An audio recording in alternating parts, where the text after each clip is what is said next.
Wealth is able to buy the pleasures of eating, drinking, and other sensual pursuits, yet can never afford a cheerful spirit or freedom from sorrow.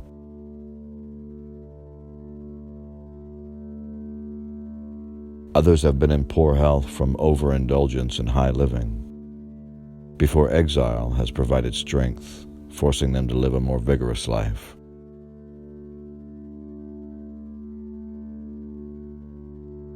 We begin to lose our hesitation to do immoral things when we lose our hesitation to speak of them.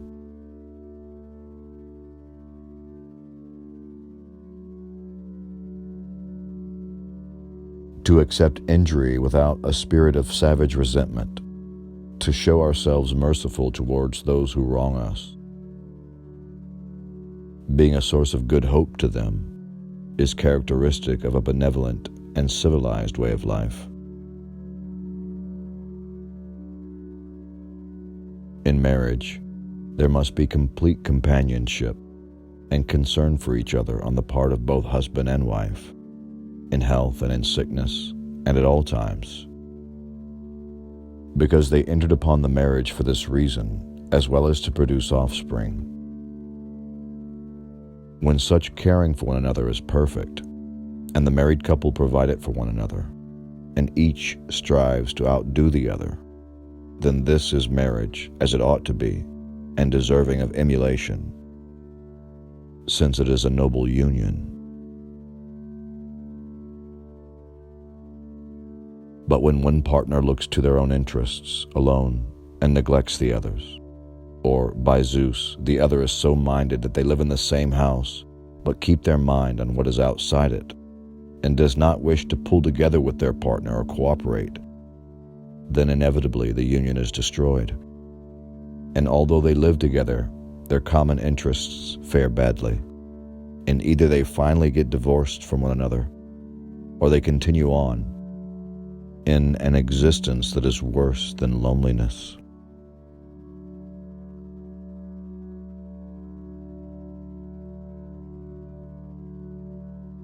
You will earn the respect of all if you begin by earning the respect of yourself.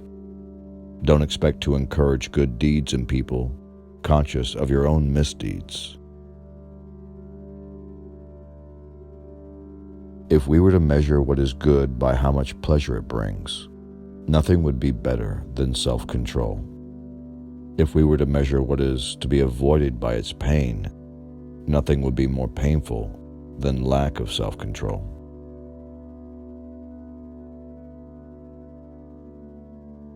Humanity must seek what is not simple and obvious, using the simple and obvious. For humankind, evil is injustice, and cruelty and indifference to a neighbor's trouble, while virtue is brotherly love and goodness and justice and beneficence and concern for the welfare of your neighbor.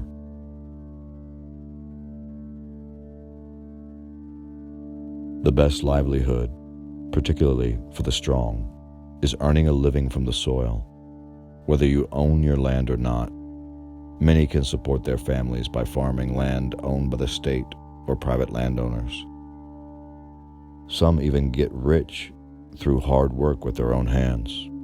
The earth repays those who cultivate her, both justly and well, multiplying what she received, endowing in abundance all the necessities of life to anyone willing to work, and all this without violating your dignity or self-respect. Generally speaking, if you devote yourself to the life of philosophy whilst tilling the land at the same time, I couldn't compare it to any other way of life, nor would I prefer any other livelihood.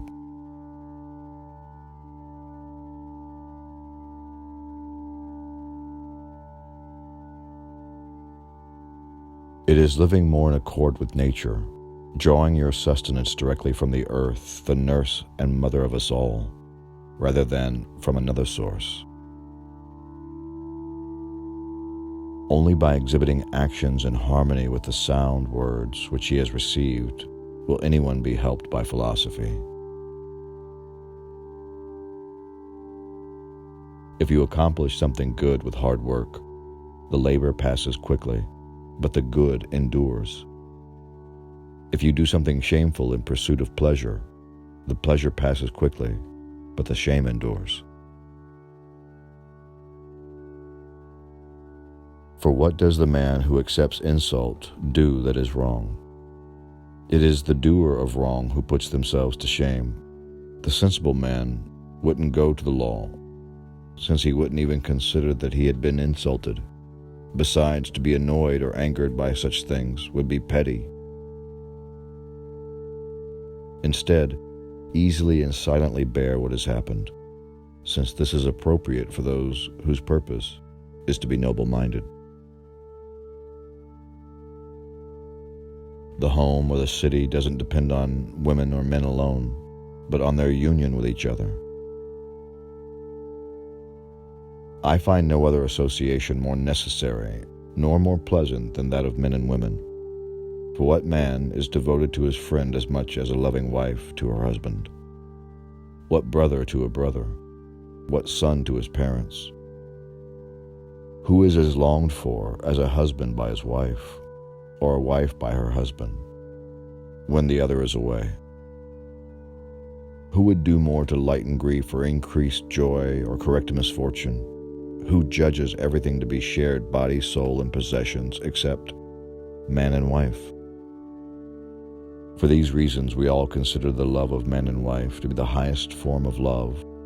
No reasonable mother or father would expect to entertain a deeper love for their own child than for the one joined to him in marriage.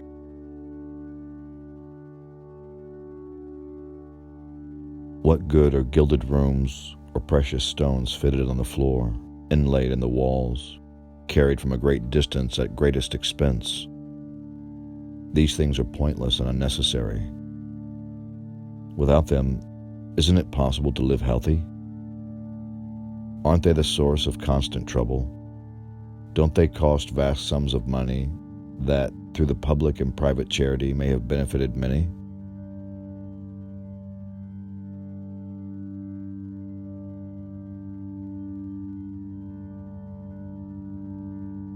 Husband and wife should come together to a craft, to a shared life, procreating children, seeing all things as shared between them with nothing withheld or private to another, not even their bodies.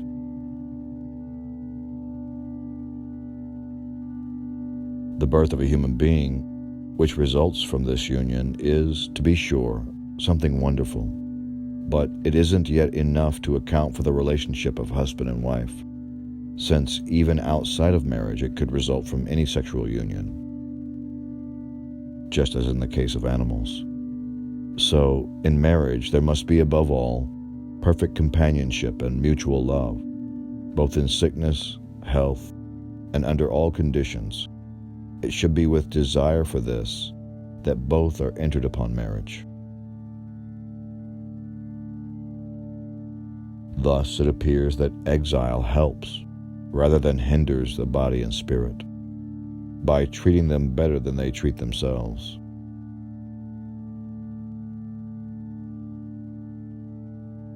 Since every man dies, it is better to die with distinction than to live long.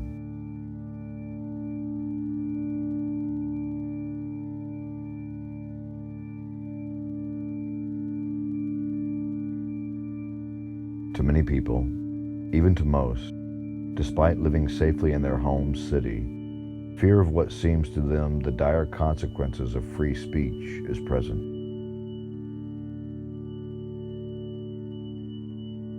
The courageous, in exile or at home, is fearless in the face of all such threat.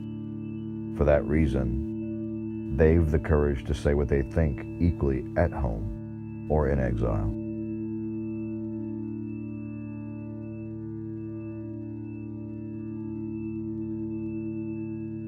It is widely held that we'll be despised by others if we don't try hard to hurt the first enemies we meet. This is the mark of cold-hearted, ignorant individuals. We say that detestable person is recognized, among other things, by their inability to harm their enemies. Actually, they are much more easily recognized by their inability to help them.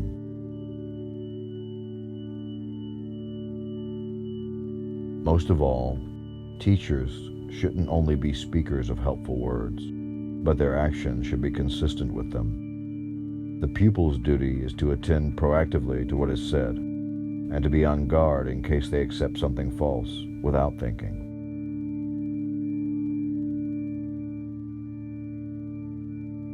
To help us to cheerfully endure those hardships which we may expect to suffer because of virtue and goodness, it is useful to recall what hardships people will endure for immoral reasons. Consider what lustful lovers undergo for the sake of desires, and how much exertion others expend for the sake of profit, how much suffering pursuing fame. Bear in mind that they all submit to all kinds of toil and hardship voluntarily.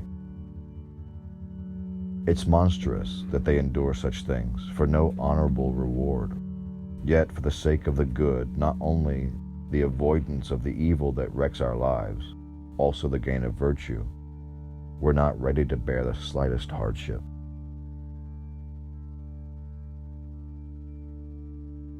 Food from plants of the earth is natural for us, grains, and those which, though not cereals, can nourish humans well. Also food other than meat from domesticated animals. The most useful foods are those which can be used immediately without fire, since they are most easily available. Fruits in season, some green vegetables, milk, cheese, and honey. Just as plants receive nourishment for survival, not pleasure, for humans, food is the medicine of life. Therefore, it is appropriate for us to eat for living, not pleasure, especially if we want to follow the wise words of Socrates, who said, "Most men live to eat. I eat to live."